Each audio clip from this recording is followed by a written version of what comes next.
Hello everyone and welcome back to another video. In today's video we're going to be discussing Joel Miller from the Last of Us series. Specifically we're going to be discussing, is Joel Miller a bad person? Now this has been a controversial debate amongst the gaming community, especially when it pertains to the Last of Us series. The Last of Us is by far one of my favorite games that I've ever played, and arguably I would say that The Last of Us is almost a masterpiece in my personal opinion. Yes, it has its flaws, and we're not going to get into part 2, because I know some people watching this video, they're probably going to be expecting me to get into part 2, but I'm just going to leave part 2 out for now, and we're just going to stick to talking about part 1. So, is Joel Miller a bad person? Now, the thing about Joel, right, is that his character is not so much black and white, Now, obviously, Joe has done some very bad and heinous things to a lot of people. He even explains this in certain scenes in the game, especially when it comes to his interactions with Ellie. And, he says it in little indirect ways that, yes, he has done things that he's not proud of. Now, obviously, you could argue that the reason why he turned out like this was due to the death of his daughter. The death of his daughter really, it broke him in a way, that was pretty much all the close family he really had. I mean, obviously he had his brother Tommy, but that was his daughter, that was his flesh and blood, that was his kid. That would break any father's heart, losing your daughter like that in the middle of an apocalypse.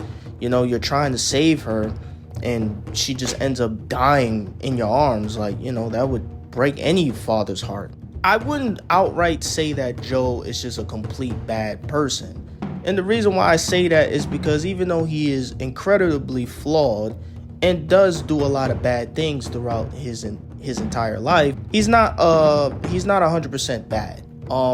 Now there were certain situations where Joel didn't really have no choice but to kill the people that were threatening his life. Like, for example, when Ellie gets captured by the cannibal David, listen, if you want to talk about bad, you want to talk about like pure evil, David is the worst of the worst. Like, David deserved what he got. Some people may argue different.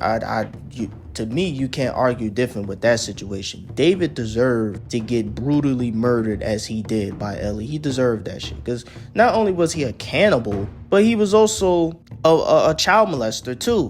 Like he was definitely one of those. And it's really scary and terrifying, because you can only imagine what type of person David must have been before the apocalypse even happened. He was probably doing these type of things to little kids, specifically little girls and stuff like that, before the apocalypse even happened. Now, the apocalypse occurring just gave him even a much more opportunity to commit these heinous acts. But anyway, when Joel sees that Ellie is nowhere to be found, and he wakes up after being unconscious due to his previous injury, where he fell on that metal spike when him and Ellie were at that hospital. He wakes up, he's looking for Ellie.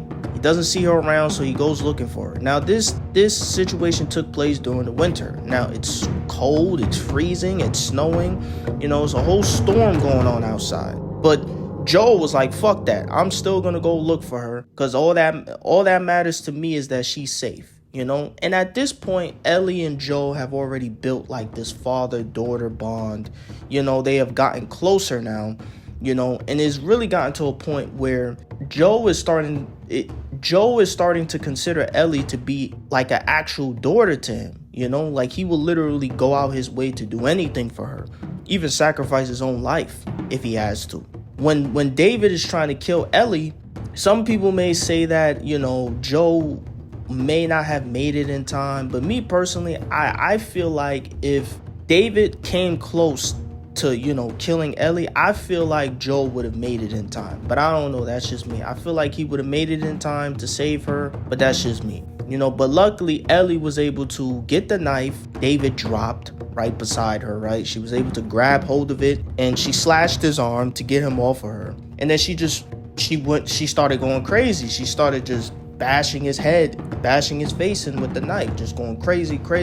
right? Until Joe came to stop her and tell her like, hey, it's me, relax, right? But she is like, her adrenaline, I don't know if I said that word right, but her adrenaline is just going up the roof because it's just like she just experienced a traumatic event. And what really made that scene sad for me was because she knew what David was trying to do to her. Not only was he going to kill her, but he was probably going to grape her too. I can't say the word on YouTube because you know how YouTube is, but when you hear me say grape, you know what I'm talking about. Like, he was trying to do that to her as well. So, and she knew that. That's why she was like panicking and she was scared, and stuff, because she had never been through nothing like that in her life before. And that's a very traumatic thing for any child to go through. And then when you hear Joel call her, oh, baby girl, I'm sorry. Like, I'm here now. Everything is okay. You know what I'm saying? Like, you could see that bond between them. Like, their bond is growing even stronger now, And this happened during the winter. So now, fast forward into the spring. I believe we are in the spring now, right? So it's not snowing anymore. The weather is much warmer, obviously. And now we're getting closer and closer to the hospital. And, Ellie, she's still traumatized by the event. And the reason you could tell this is because as they're walking across, I think it appears to be some kind of bridge that they had to cross to get to the hospital. Joe, he's calling out to her. He's trying to have small talk conversation with her. At this point, Joe is much more comfortable around her now. He's much more comfortable around her. He's opening up to her more. He's telling Ellie more about his own personal life, his past. He's even comfortable enough now to even talk to her about his biological daughter that passed away years ago, Sarah. He's telling her stories about the things that Sarah was into, and it really goes to show you that Joe is he really loves Ellie at this point now, and he will do anything for her. But Ellie, after having that traumatic experience with David, she's so traumatized that she may have been having nightmares about the whole situation, and it's pretty sad. It's pretty sad because you have to understand, at the end of the day, Ellie, I believe, was like 14 at this time, right? So she's basically a baby. She's a little girl, you know what I'm saying? And not only that, but for her to experience something like that at such a young age is really traumatic. Her and Joe finally make it to the hospital, but they don't make it there in a good entrance, I should say. So as they're getting closer to the hospital, they are in, I believe they're in the sewers, and basically they get trapped underwater. So now they're about to drown, and Ellie ends up drowning because at this time Ellie still didn't know how to swim.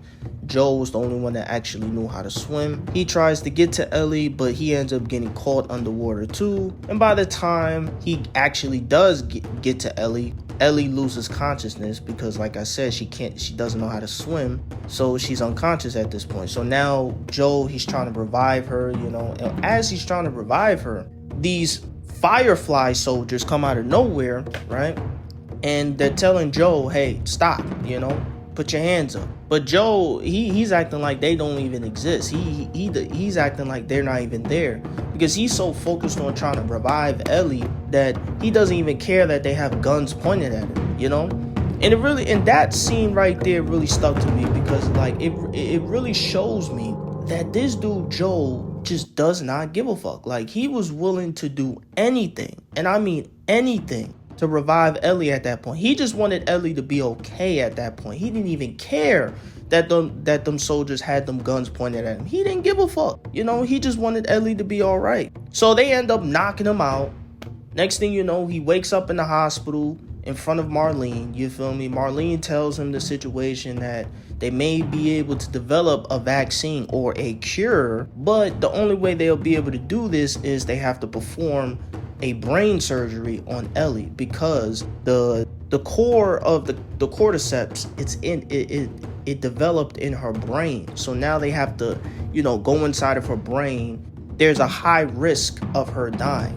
Well, not a high risk. She will die if they perform the surgery. Now, once Joe learns of this, he immediately starts panicking, because now it's like he's developed this father-daughter bond with Ellie so much to the point where it's like he doesn't want it. If Ellie dies, it's gonna feel like he's losing another daughter again, and he doesn't want to experience that again. He doesn't want to have to go through that again, so he's like pleading with Marlene, like, hey, I can't do this, like she'll die, like, like there has to be another way. And unfortunately there isn't another way, and Marlene told the soldiers to escort Joe out. Now, of course, Joe, being the ruthless, aggressive nigga he is, he was like, fuck that, I'm getting Ellie and we getting the fuck out of here. I'm not doing that surgery on her, not while I'm here.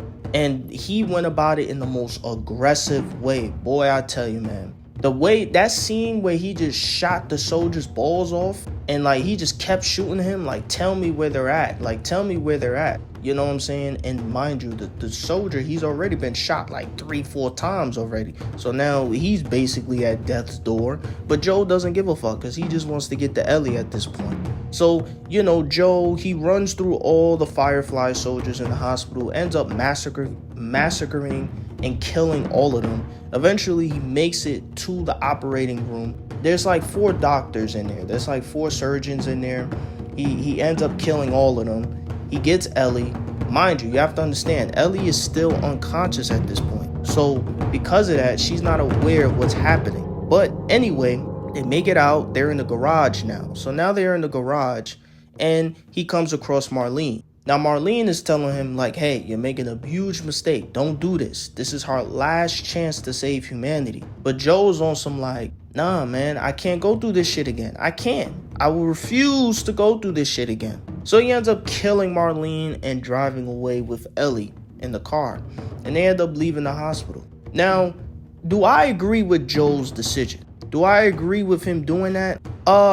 See, this is one of those situations where I actually don't disagree with what Joe did. I disagree with how he went about it, but I don't disagree with his decision. Now, I will say it is kind of messed up that he didn't give Ellie a chance to decide what she wanted to do with her own life. But I mean, at the end of the day, it's one of those situations where Ellie is a child, right? She's a teenager. She's 14 years old. So she doesn't really know life, if that makes sense. Yes, she had to grow up fast due to how the world turned out to be. In her younger years, she had to grow up fast and stuff like that compared to other kids. But even so, it still doesn't change the fact that she still doesn't understand life yet. So because of that, I don't think that she would have understood the gravity of the situation of her going about this, of her going about it. I don't think she would have understood the gravity of the situation of her going about it.